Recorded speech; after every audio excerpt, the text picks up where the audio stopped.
Hey, this is Jim Maychuk. We went up to Aurora, Colorado and trained at Powerhouse Gym for the first time this weekend. Had a good workout.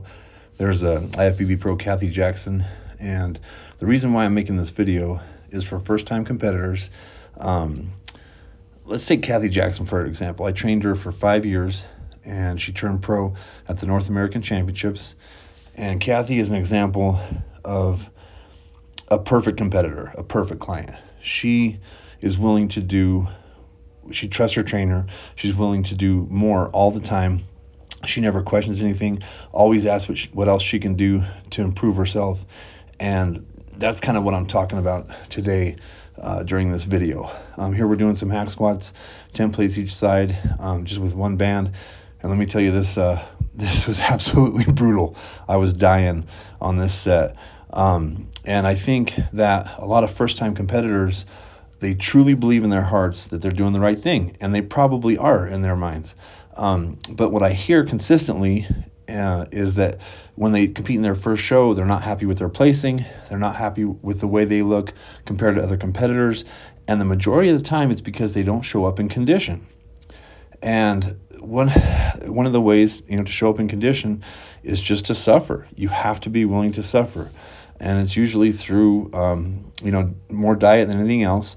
But anymore, the past 10, 15 years, it takes perfect diet, perfect training, perfect cardio.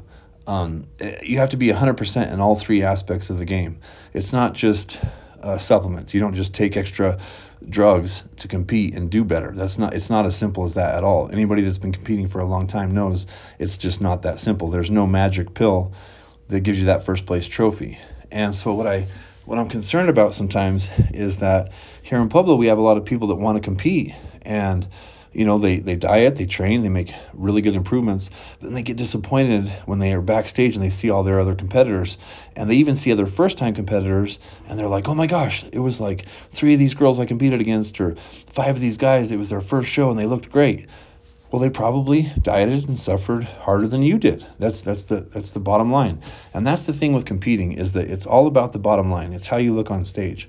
And so if you're listening to this and taking the time to check this out, just know that there are other competitors. There's other people that are willing to do more in terms of dieting and training and suffering. They don't care if they have to get 3 hours of sleep a night, 4 hours of sleep a night.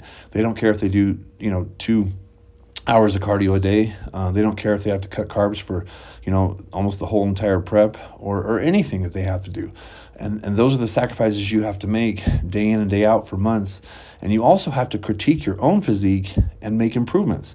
You have to honestly assess, do I need to be more conditioned? Do I need to work on this body part? Do I need to change this aspect of my training, to improve that part of my body?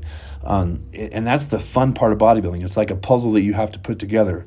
And it takes, those elements of training, adding or taking away cardio, taking away carbs, adding protein, adding fats. It takes all those changes to assess your physique to create that perfect look on stage, as perfect as possible. Because you want to show up on stage with as few flaws as possible. And that's the whole goal of the sport. So when somebody gives you negative feedback or tells you when you need to work on something, that's part of the sport. That's actually a good thing. Everybody has strengths. Everybody has weaknesses. It's our jobs as bodybuilders and competitors to try to minimize those weaknesses and to do our best on stage.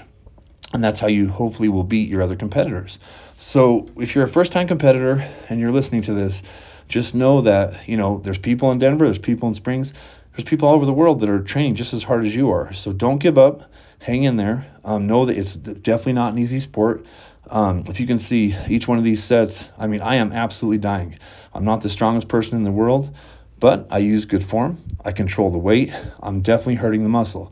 It's not how much you can lift. It's not how many times you can lift a certain weight.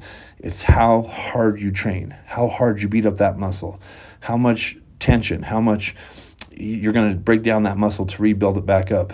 And only you know how hard you're going to train and how much it hurts. So as long as you're warmed up and you're being safe and using good form, you want to train as hard as you possibly can.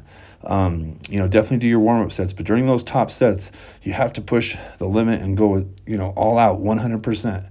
And that is with every aspect of your training, diet and cardio. So good luck to everyone. Thank you so much for watching this video.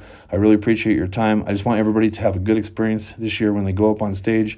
I know a lot of us from Pueblo are first-time competitors, and it's so exciting to see, you know, so many first-time competitors here at Achieve Fitness. They're getting excited for the stage, and they're, you know, really pumped up. But I just want them to have a good experience and know that there's other people out there that are willing to suffer, that are putting in the work as well. And so I don't want them to, you know, to make the trip to Denver and get on stage and, you know, have a bad experience. So just push yourself to the fullest, have a good time with it. It's definitely going to take some suffering. It's definitely going to take a lot of sacrifice, but it's definitely worth it in the end. Thanks for watching, and take care.